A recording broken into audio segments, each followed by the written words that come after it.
चा भाग आहे ना, खरंच खूप इंटरेस्टिंग आहे. त्यामुळे हा भाग शेवटपर्यंत नक्कीच बघा. आता तारा ही सावलीकडे आलेली असते आणि सावलीला म्हणते, "अगं सावली, तू कुठे गेली होतीस?"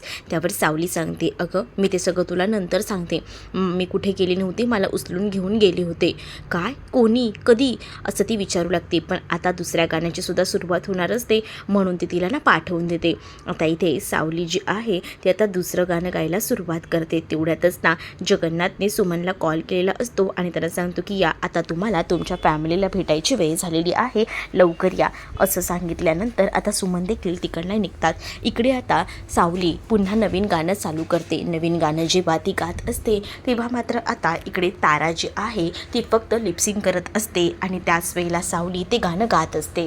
सावली जेव्हा ते गाणं गात असते ना, तेव्हा मात्र आता इकडे आता मोठा धक्कादायक ट्विस्ट येतो. तो म्हणजे आता सावलीच्या समोरच मोठा भयानक असा ट्विस्ट येणार असतो. कारण आता या सगळ्या गोष्टी सारंगलाही कळणार असतात आणि त्यामुळे ना आता सारंग कोणताही मागचा पुढचा विचार न करता आता सगळ्यांसमोर सत्य आणणार असतो. आणि त्याच वेळेला इकडे सावली जेव्हा गाणं गात असते ना, तेव्हा मात्र तिथे आता सारंग अचानकपणे येतो आणि त्यानेच ना सावलीचा आवाज सगळ्यांना समजायला हवा याच हिशोबात ते मेन डोअर ओपन केलेलं असतं. आणि जेव्हा आता ते डोअर ओपन होतं तेव्हा मात्र आता सावली ही सगळ्यांना दिसू लागते. आणि त्याच वेळेला आता जशी सावली सगळ्यांना दिसते आणि सावलीच्याही लक्षात येतं की हे सगळं काय झालं आहे, त्यावेळेला सावली गाणं मध्येच थांबवते.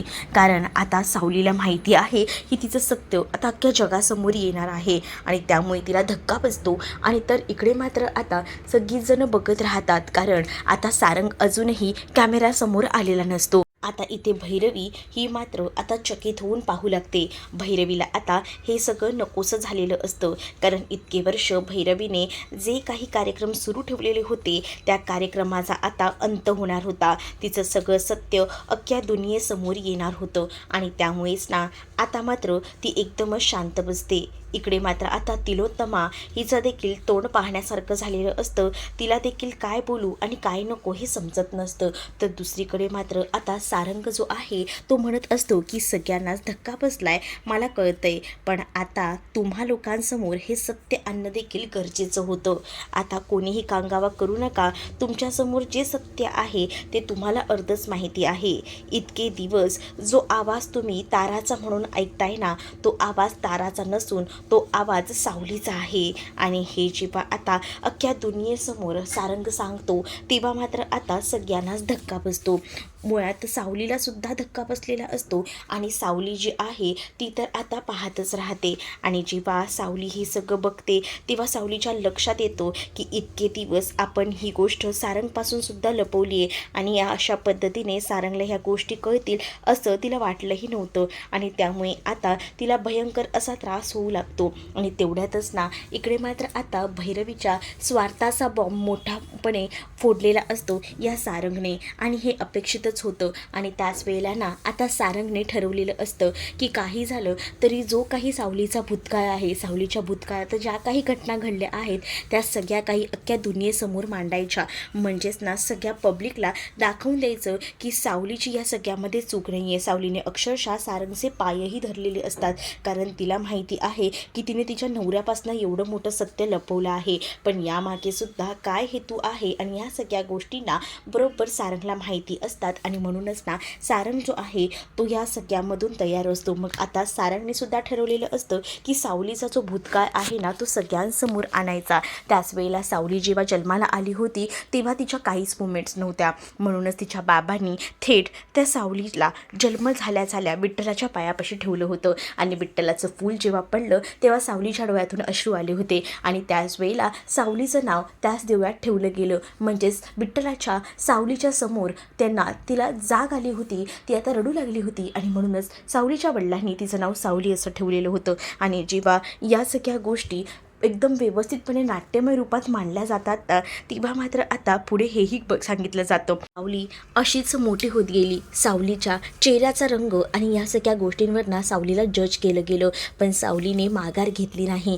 काही झालं तरीसुद्धा सावली ही झगडत राहिली. आणि सावली जसजशी मोठी होत गेली तसतसं सावलीचा आवाज हा पूर्णपणे फेमस झाला आणि सगळीजणं सावलीला ओळखायला लागली. आणि त्याच आवाजाचा फायदा या स्वार्थी भैरवीने घेतला. भैरवीने आता या सगळ्याचा वापर चुकीच्या पद्धतीने केला आणि त्याच वेळेला आता भैरवीला ही कहाणी ऐकताना खूप जास्त राग येत असतो. इथे तर मात्र आता सगळ्यांना धक्का बसलेला असतो, खास करून तिलोत्तमा आणि त्याचसोबत भैरवीला.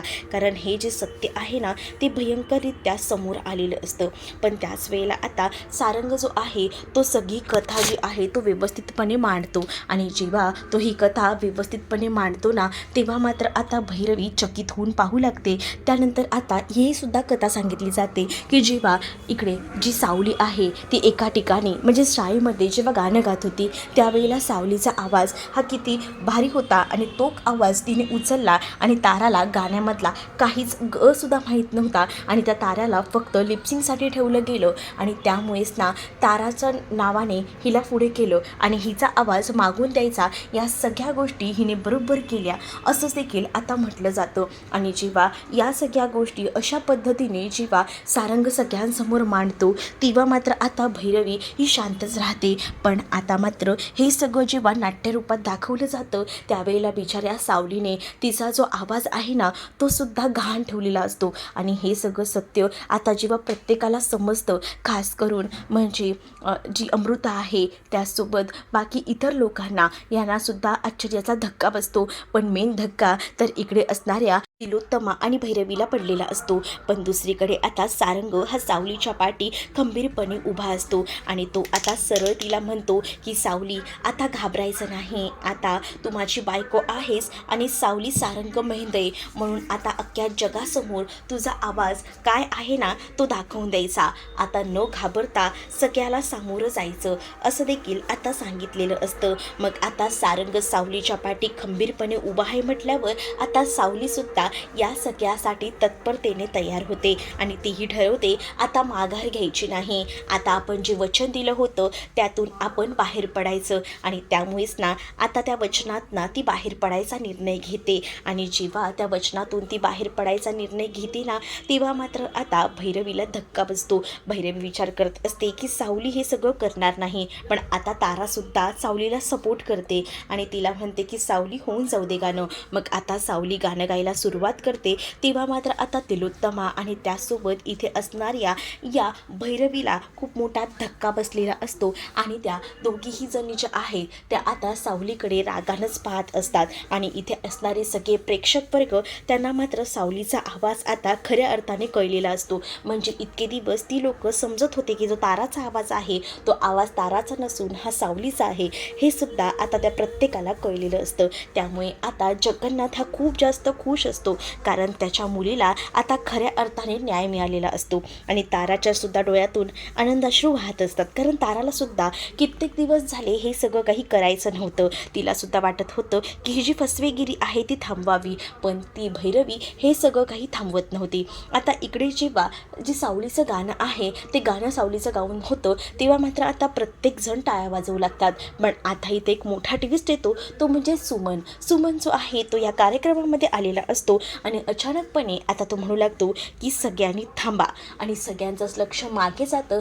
तर सगळ्यांनाच तो दिसतो. आता नेमकं त्याला काय बोलायचं आहे आणि आता मालिकेमध्ये नेमका काय ट्विस्ट येतो हे पाहणं इंटरेस्टिंग असणार आहे. तुम्ही जर आपल्या चॅनलवर नवीन असाल तर आपल्या चॅनलला सबस्क्राईब करा. त्याचसोबत तुम्हाला व्हिडिओ आवडला असेल तर व्हिडिओला लाईक करायला विसरू नका. चला तर मग भेटूया पुढच्या भागामध्ये. तोपर्यंत टाटा बाय.